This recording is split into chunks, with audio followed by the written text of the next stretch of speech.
Això diu que eren una colla de dolçainers i tabalaters. Passaven un any de mala sort. Ningú recordava d'ells i no els cridaven per a tocar.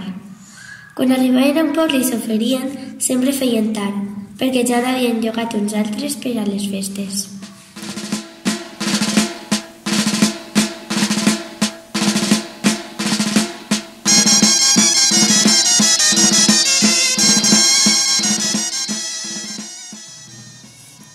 Anaven pel camí sense dir res.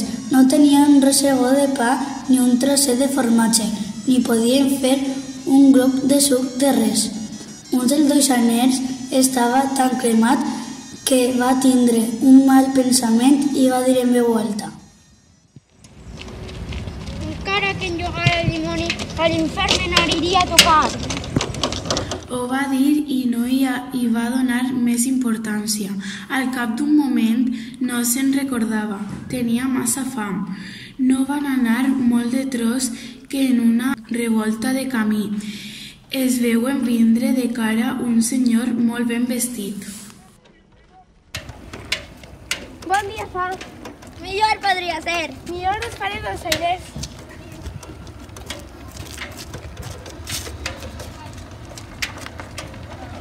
Per què diu això? Que no vindreu a tocar la música antes diria això? Nosaltres, si només volem que ens diguen on siga per a tocar. Era un dimoni mudat, perquè el dimoni, quan el trobes sense buscar-lo, apareix molt lleig, amb el faldó penjat i t'arrapa o t'abraça. En canvi, si el crides, ve amb paraules suaus i molt ben presentat. Van començar a caminar junts. Anaven i el camí era llarg. Aquell senyor no deia res. Tenia el pas llarg i d'una camanyada se n'anava un tros davant. La colla sempre darrere. També anaven lleugers. Només calçaven un peu i el camí venia a ells.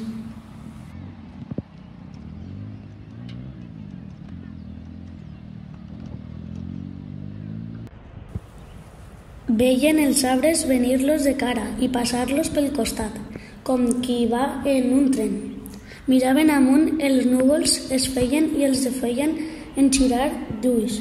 Les muntanyes altes i lentes giraven sobre ells mateixes, obrint-se com portes i ells anaven passant entremig, sempre per barrancs, per valls i planes, fent camí.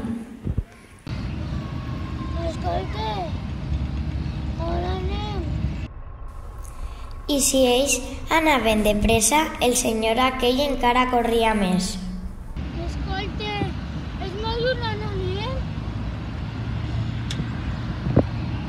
Escolta, això poble com es diu? Escolta, d'això com ho paga? Va ser dir això i en un instantet les muntanyes van deixar de voltar. Els arbres es van aferrar amb les arrels a terra i van sentir el camí ferm sota els peus. El senyor va fer mitja volta i se'ls va mirar.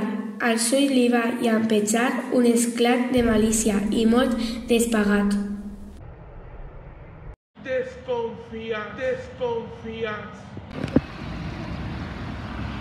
Desconfiats? No? Si fem un tracte és perquè em fiem de vostè. Van arribar a un poble de carrers sense gent i de cases tancades. Van fer cap a la plaça.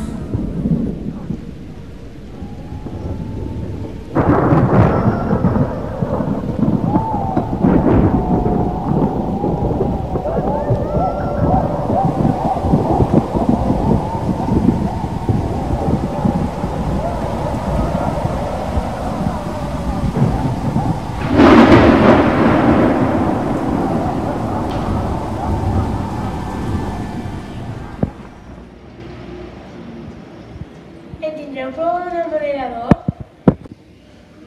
Per supost.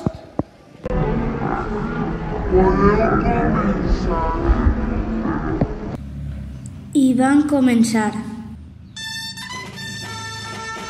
Sempre tocant. Van atravessar la plaça i van seguir el carrer Major. Després van fer la volta per tot el poble.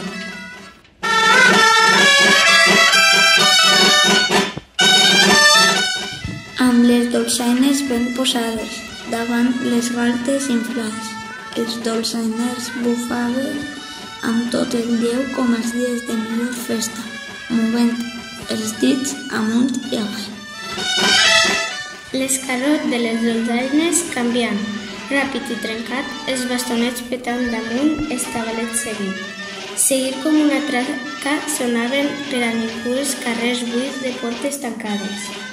Només a les finestres mig obertes guaitaven unes cabotetes de persones nassudes i blanques com la paret d'ulls tristos.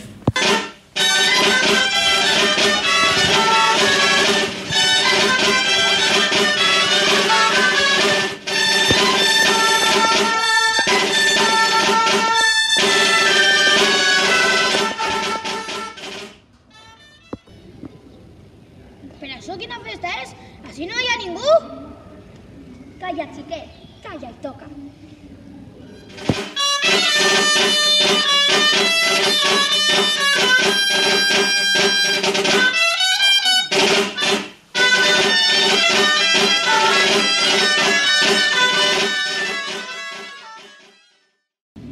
Així sols n'hi ha homes i dones, jo no veig a cap xiquet. Eixe no és el teu cosí Miquel? Com pot ser això? Si estava tan malalt que no podia fer tan llarg viatge. Espera un moment.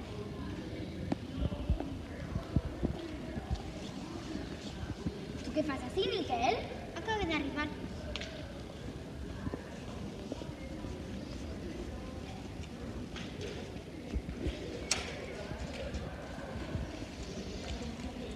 Van acabar de fer la volta, hora de dinar, i el dimoni els esperava a la porta de l'Ajuntament.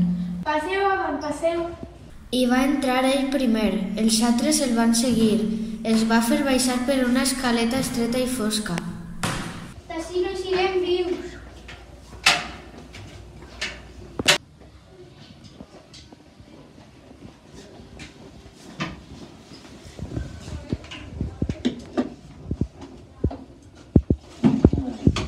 Tira tu mateix la paga. El dolçainer allarga la mà a la caixa de monedes i quan el dimoni es pensava que el trauria grapat, aquell agafa una sola única moneda d'or segons el tracte que havien fet. És una fortuna més. Si t'hagués passat un cèntim del preu que havien convingut, no hauríeu eixit mai. Ja podeu anar-se'n. La colla va eixir cametes, ajudeu-me, a la llum, al dia, al món dels vius. I van arribar tan ràpidament i fàcilment com de primer havien fet cap al món dels morts. Per fi lliure!